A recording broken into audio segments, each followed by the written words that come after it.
Now, Director of Mental Skills, what exactly does that mean with your role with athletes? Yeah, that's a great question. I get that question a lot, obviously. To really simplify it as much as we can, we say, mental skills is about focusing on the right thing at the right time. That's kind of it, right? And so, now, there's a lot that comes from that. A big part of it is awareness, right? Game awareness, role awareness, opponent awareness, and then the big one is obviously self-awareness, right? And then readiness. So awareness and readiness is kind of the biggest things that mental skills coaches deal with, where, how can we improve awareness, and then how can we develop a specific strategy to help you be ready to perform at your best when your best is required. Where does mental health start? Wow.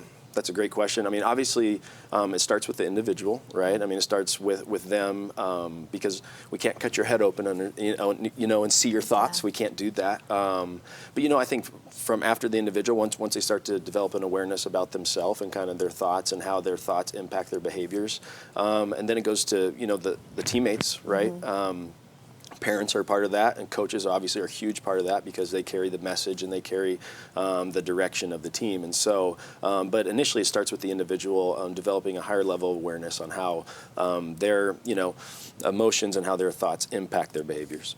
How do you do that? Because I even struggle with that. So how do Sure. you teach someone to do that? Yeah, obviously it's through a lot of intentional questioning and empathetic listening, right? And also non-judgmental listening is really huge. Obviously as athletes, they're in this fishbowl, right? Yeah. Fishbowl of evaluation and performance, and everything's being broken down consistently. And so to be a resource where it's like, I'm not here to judge you, I'm here to help you. Like I really am, and so let's just talk about that, and let's talk about, why you thought that, or let's talk about why you did that, what led to that. And so it's really through conversation and listening that you really get to the core of why people do what they do.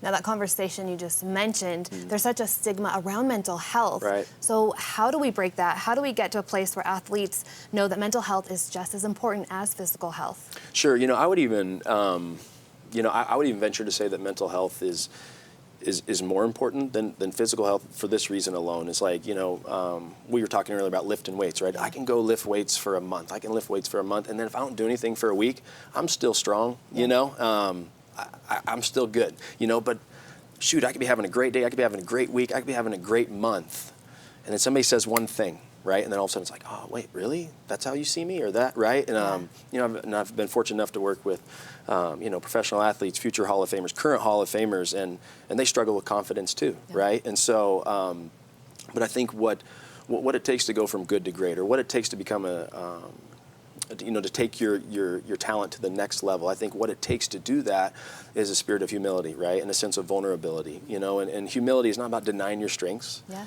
It's more about being honest about your weaknesses, right? And so I think a lot of times in sports, we want to pretend we got it all figured out, right? We know we're in this fishbowl, and so I'm trying to make sure, hey, I got it all figured out, nothing bothers me, whatever. Well, then you never really get to work on your weaknesses. And then guess what? They're going to show up at the wrong time, and then you're not going to be able to reach your potential like you potentially could if you would obviously work on your mental game. Awesome. Yeah. Thank you so much, Derin. Sure.